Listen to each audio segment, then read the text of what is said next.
This awesome phenomenon called lightning that illuminates the sky and creates these beautiful pictures is also a hazard that can kill.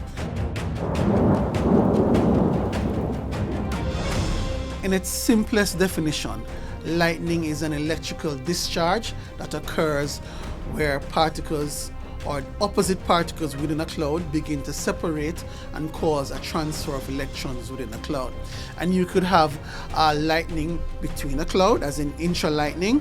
You could have lightning between two different clouds. You could have lightning between the cloud and the ground. And you could also have lightning, what we call blue sky or blue lightning, where you do not see the cloud. But because of the high vertical extent, you have a charge difference and you have lightning that you cannot see the cloud, but you still have the lightning.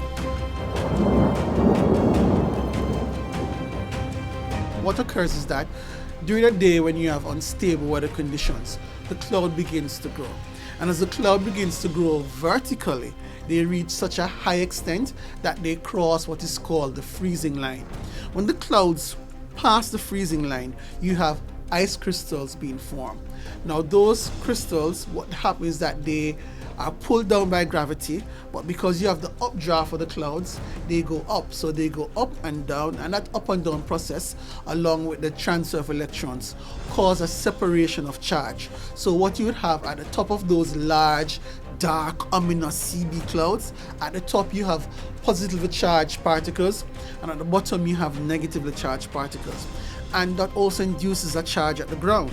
So at the top of the cloud you have positive, at the bottom of the cloud you have negative, and on the ground you have positive.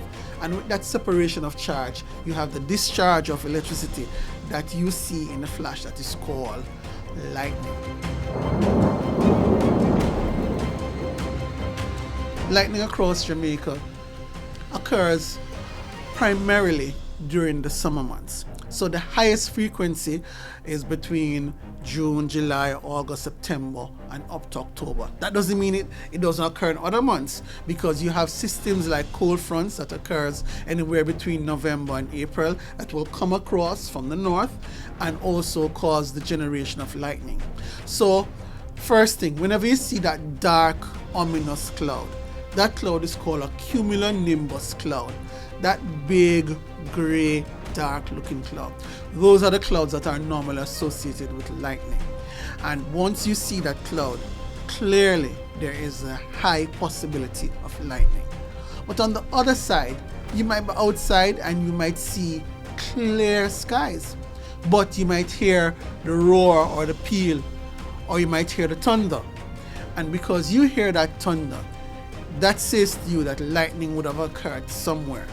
And once you are hearing thunder, chances are you could be in the path of lightning, because even though you're not seeing that dark cloud, it means that there is a separation of charge that would have caused that lightning, and that charge could affect you as well.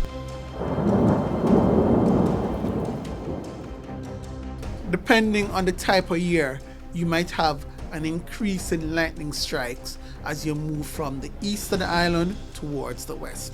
And it is simply because of how the system moves. So if you have a tropical wave that is coming from the east and you have cumulonimbus clouds growing, clearly you'll have activity in the east. But as the cloud moves towards the west of the island, the heating from the ground will allow for more convective activity, and then you'll have more of these quote-unquote CB clouds and more lightning activity as you move from east to west. Also, the higher you are, some mountainous locations will have more lightning as well, because you're higher up, so to speak.